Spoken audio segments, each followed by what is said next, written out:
Sasa hivi mwanangu, maisha yamekuwa magumu mpaka napagawa. Unajua maisha sio magumu, ila sisi ndo tunafanya maisha yawe magumu. Kwa nini? Basi tu unaelewa. Unaona mambo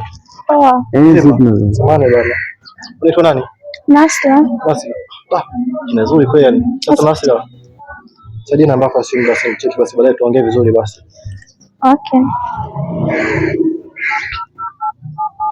Tunazungumzia maisha na maisha magumu. Si maisha magumu yenyewe.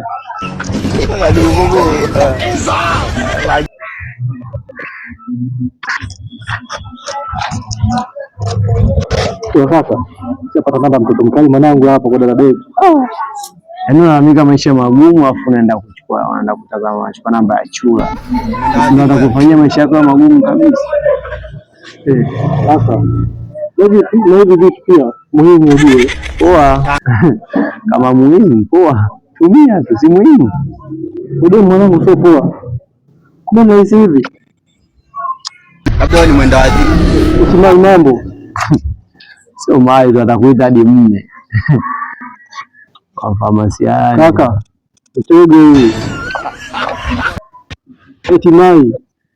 Na shida na hela, leo mtumie. Yaani sasa hivi anakuombana.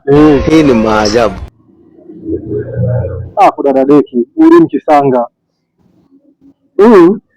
Niache na changamoto. Tafuteni hela, mnaona kama watu wajinga. Wewe.